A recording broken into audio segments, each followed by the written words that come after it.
have this be empowering for you and not have to have so many tears like I've had, I would love that. Okay. And again, it's going to sound crazy, but if I had to go through the season to learn that, I'm grateful that I've learned this. Okay. So you enjoyed last week's video where I had a special prayer at the end. So I want to pray for you again today. I was talking to my daughter actually before coming and doing this video, and I wrote down a couple of things that she guessed, and I want to see what you're going to guess. Okay. So I literally videoed that video 2 days ago from today. So today is Wednesday, August the 28th. I filmed that video on Monday, August the 26th. 2 days, and God has answered. And if someone were to see me today, they would be like, oh, that girl about to go back home. She must know when her baby about to go back. Like, everything worked out. I am so happy the Lord moved. No. Yeah, everything worked out and the Lord moved, but I don't know when we're going back home. Literally, the same circumstances that I have today are the same circumstances I had on Monday, but I changed. And that was one of the things I prayed, and I have been praying, Lord, please teach me what you've come to teach me. So I want you to guess. I want you to put it in the chat. I just want to know, what do you think happened? It's important to be open to how God speaks. So yesterday I was talking to someone that I absolutely love, and I was talking about a second mortgage, right? Because I'm trying to figure out, what is my family doing? Like, what are we doing? I was thinking about a mobile home, and then I was like, okay, they're expensive. Mobile homes, you used to get a trailer for $75,000. Now they're like $125,000. Minimum, plus the land to put it on. And then I was thinking about, okay, apartment, that's out. I'm not built for the apartment living. So then I was like, what about another house? Okay. So as I got on the phone with her, she said, Charity, a second mortgage? I said, yeah. She said, Charity, you just got your mortgage. I said, I understand. I said, at this point, I'm out here guessing. She said something very powerful. This is not the change that happened, but this was a part of it. She said, I'm just believing that you're going to hear the Lord. Now, I was hearing people. I was hearing Charity. I was hearing all the other stuff. But she said, I'm believing you're going to hear the Lord. And I'm like, I've been praying. I've been waiting. I'm journaling. Listen, I'm doing all the classic things I'm doing. So I want you to guess what changed. After she said that, it did get my attention. And I did pray again on top of all the other prayers. So these are the things that my baby said. My child, my daughter, Leah, listen, she said supplication. I said, baby, what does supplication mean? She said, I don't know, Mom. I feel like I read it in the scripture before. I said, nope, that didn't happen. She said, well, speaking in tongues. I said, nope, that wasn't it. I've been doing that, baby. She said, reading the Bible. Nope. Fasting. Nope.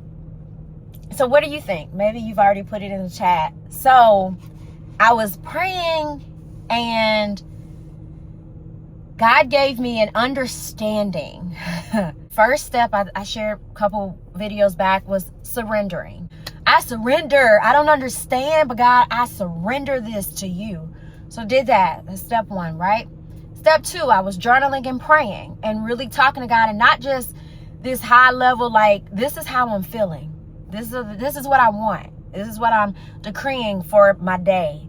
This is what I'm charging myself with today. And I would focus on today. But one thing I was not doing was focusing on one thing at a time. So I literally prayed the prayer where I'm crying 2 days ago. And the next day, after she said, I'm believing you're going to hear God, God then literally gave me understanding to take it one step at a time. Don't think about all this stuff. Well, what about your mortgage? What about your credit? That's too much. Just literally continue to keep a heart of surrendering, or heart of surrenderance. I completely made that word up. Keep a heart of surrenderance continually. Every day, renew your surrender. Make sure you journal and write out where you're at, okay? And then pray and talk to God. But the step that I was missing, which is vital, which completely shifted my whole life, I'm like, oh, what? I feel, it's gonna sound crazy, okay? But follow me. Now, I was crying in the last video. You gotta rock with my energy in this one, because I am so grateful to the Lord, because I was struggling. Listen, I have been struggling. You know, when you're doing all the things you're supposed to do and you're not seeing it shift and shake, and you're not seeing it move, that is discouraging. It's like literally every day, God, I'm coming to you. I'm sitting at your feet. I'm here. I am available. I said yes to you. God, this is like the enemy is really having his way. I'm over here casting stuff down and decreeing and declaring the blood of Jesus. Now, what is happening? Okay, Christmas is coming, and okay, my mortgage, and I'm going to be paying for 2. Don't think about all that.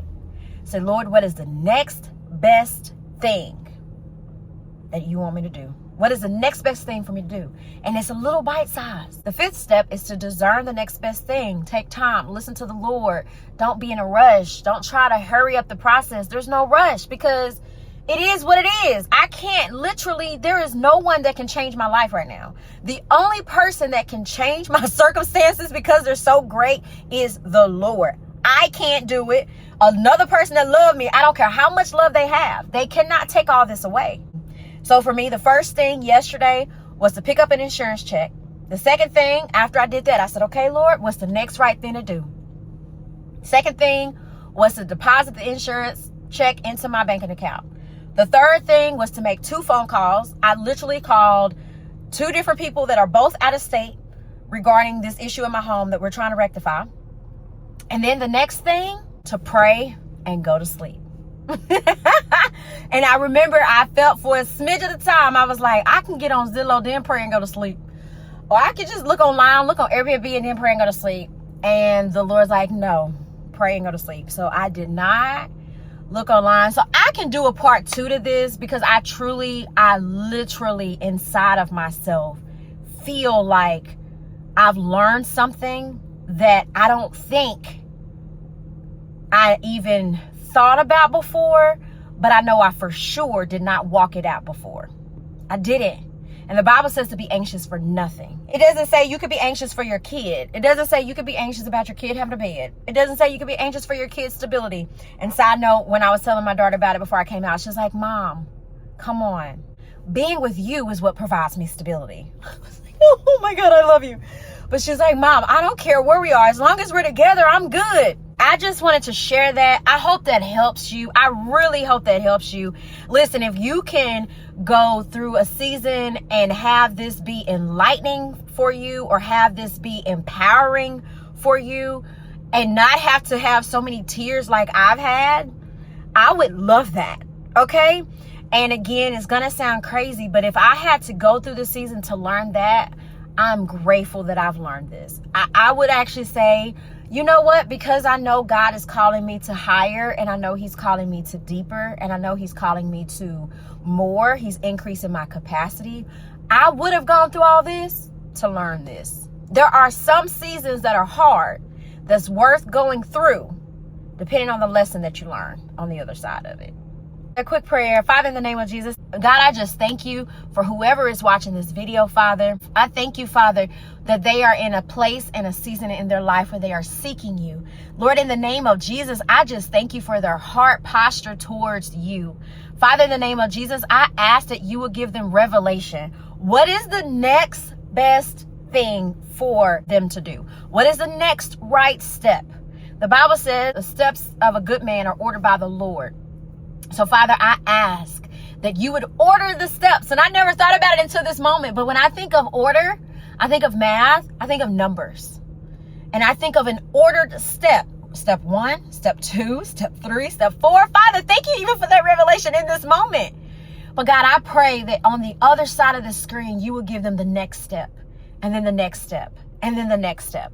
No matter how big their problem feels, no matter how grand it seems, remind them that you are a grand Father, that you are a big God. They cannot handle it, but you can. They don't have to put it on their shoulders, but you're willing to carry it for them. If they would just give it to you, just surrender it to you, Father.